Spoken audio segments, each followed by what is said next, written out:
Hello दोस्तों, स्वागत है आपका हमारे यूट्यूब चैनल में। मैं हाजिर हूँ आप लोग के सामने एक पॉलिटिकल साइंस मेजर के एक नए क्वेश्चन के। ठीक है, या आज का वीडियो में जो क्वेश्चन बात करेंगे वो यूजी सेमेस्टर 1 का है, जो कि बीबीएम के यूनिवर्सिटी का है। ठीक है, तो चलिए देखते हैं कि आज की वीडियो में आप लोग के लिए कौन सा क्वेश्चन लेकर आया हूँ, जो कि वेरी इंपॉर्टेंट क्वेश्चन है आप लोग के एग्जाम की दृष्टि से। तो चलिए देखते हैं। क्या क्वेश्चन है कि सामाजिक आंदोलन क्या है।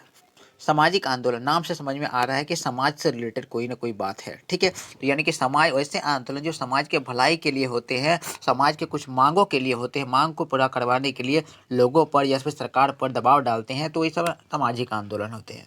यानी कि सामाजिक आंदोलन आज के समय में तो सामाजिक आंदोलन बहुत ही ज़्यादा कॉमन हो गया। आप लोग सबको पता है कि अगर आपको मांग मनवाने हैं अपने तो सरकार के सामने दबाव डालने होंगे, आंदोलन करने होंगे, हड़ताल करने होंगे, ठीक है, बंदी करने होंगे। ये सारी चीज़ अभी के समय में बहुत ज़्यादा कॉमन हो गया। ठीक है, तो वही चीज़ है कि सामाजिक आंदोलन क्या होता है, ये मतलब और ये लोकतंत्र में, देश का जो लोकतंत्र होता है, सरकारी राजनीति में ये किस तरह से प्रभाव डालते हैं, वो सारी चीज़ हम लोग इस क्वेश्चन के आंसर में देखेंगे।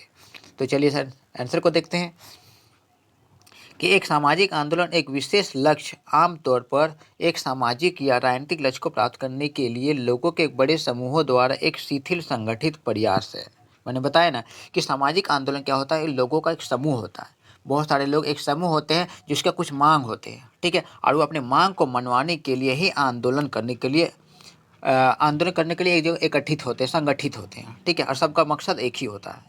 यानी कि जब कोई एक आंदोलन करता है तो सारे लोगों का मकसद एक होता है, और दूसरा आंदोलन का अलग मकसद हो सकता है। यानी कि हर आंदोलन का अपना अपना अलग अलग अपना अपना मकसद होता है। ठीक है, तो ये सामाजिक आंदोलन बात किया हुआ, जो किसी सामाजिक परिवर्तन को अंजाम देने के लिए या किसी का विरोध करने या उसे रद्द करने के लिए हो सकता है। कभी कभी ऐसा होता है कि कोई चीज़ का कोई कंपनी हो, मान के लेते कोई कंपनी ने कुछ नया प्लान लाया, तो मान के चलते मजदूरों को वो बात पसंद नहीं है, तो मजदूर क्या करने आंदोलन करने लगते हैं कि उस प्लान को वापस लो। यानी कि कभी कभी कोई चीज़ का विरोध भी करने के लिए होता है, तो कुछ अपना मांग को मनवाने के लिए भी आंदोलन करते हैं लोग। ठीक है, यह एक प्रकार की समूह कार्रवाई है और इसमें व्यक्ति, संगठन या दोनों शामिल हो सकते हैं। यानी कि इससे सामूहिक मांग होता है, लोगों का, सबके लोगों का मांग होता है। यह हमारी मांग को लोगों जैसे सरकार के सामने हो सकता है, कंपनी के सामने अपना मांग रखता है। ठीक है, और उसको मांग को मनवाने तक वो अपना आंदोलन करते हैं। ठीक है, आगे देखते हैं। सामाजिक आंदोलनों को संगठनात्मक संरचनाओं और रणनीतियों के रूप में वर्णित किया जा गया है। ठीक है, जब भी कोई आंदोलन करता है, लोग एकत्रित होते हैं, आंदोलन करता है, तो वो कुछ रणनीति बनाते हैं, अपने प्लान के थ्रू ही आंदोलन को चलाते हैं। ऐसा नहीं कि बिना प्लान का आंदोलन, अगर बिना प्लान का आंदोलन करता है तो उससे हिंसा हो सकता है। तो हिंसा ना हो, शांतिपूर्ण तरीके से अपना बात को मनवाए, इसके लिए पहले से वो लोग रणनीति बना लेते हैं, प्लानिंग कर लेते हैं। ठीक है, तो रणनीतियों को वर्णित किया जाता है जो उत्पीड़ित आबादी को प्रभावित चुनौतियों का सामना करने और अधिक शक्तिशाली और सुविधा प्राप्त अभिजात वर्ग का विरोध करने के लिए सशक्त बना सकते हैं।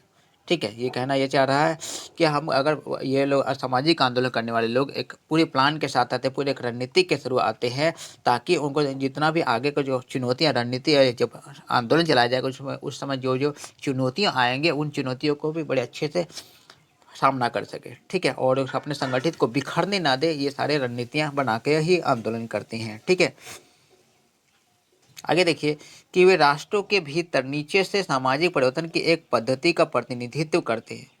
ठीक है, यानी कि राष्ट्रों के भीतर नीचे से सामाजिक परिवर्तन की एक पद्धति का प्रतिनिधित्व करते हैं। यानी कि लोगों के समूह जो होते हैं ऐसे मांग को लेकर आंदोलन करते हैं जो समाज से जुड़े हुए, जो समाज के लोगों के भलाई के लिए हो, समाज के हित के लिए हो। ठीक है, दूसरी ओर कुछ सामाजिक आंदोलन का उद्देश्य समाज को अधिक समतावादी बनाना नहीं, बल्कि मौजूदा शक्ति संबंधों को बनाए रखना या बढ़ाना होता है। कभी कभी ऐसा होता है, कुछ कुछ आंदोलन, तो हम मैंने बताया ना कि हर आंदोलन के अपने अपने मकसद होते हैं। कोई मकसद होते हैं समाज में बदलाव लाने के लिए, तो कोई मकसद होते हैं कि कोई चीज़ अगर नया प्लान आया तो उसको विरोध करने के लिए, है ना, तो कोई अपने शक्ति को बढ़ाने के लिए, यानी कि समाज को और सुविधा मिले, लोगों को भलाई हो, उस उद्देश्य से ही आंदोलन किया जाता है। ठीक है, उदाहरण के लिए एक उदाहरण दिया हुआ है। उदाहरण के लिए विद्वानों ने फांसीवाद को एक सामाजिक आंदोलन बताया। ठीक है, फांसीवाद को भी सामाजिक आंदोलन बताया।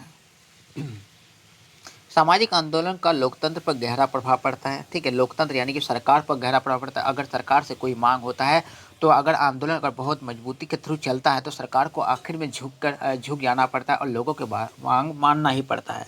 आंदोलन कभी कभी इतना उग्र हो जाता है, कभी कभी होता है कि आंदोलन हिंसा का उदाहरण कर लेता है, तो जिस वजह से सरकार कभी कभी ऐसा होता है कि सरकार का आदेश के थ्रू लाठी चार्ज वगैरह होता है, कभी कभी लोगों की मौत हो जाती है, चोट वगैरह लग जाती है। तो यानी कि सरकार पर इन आंदोलन का प्रभाव पड़ता ही पड़ता है। ठीक है, सामाजिक आंदोलन से सरकार पर दबाव बनाया जाता है और उससे अपनी मांगे मनवाए जाते हैं कभी कभी। और इस तरह से जैसे अगर हिंसा वगैरह हो जाता है और या फिर दूसरा तरीका से भी अगर आंदोलन करता है तो सरकार पर दबाव डाल के अपनी बातें मनवाया जाता है। ठीक है, उम्मीद है ये क्वेश्चंस का आंसर पूरी तरह से आप लोग को समझ में आ जाएगा। ठीक है, मिलते हैं हम लोग नए क्वेश्चन से।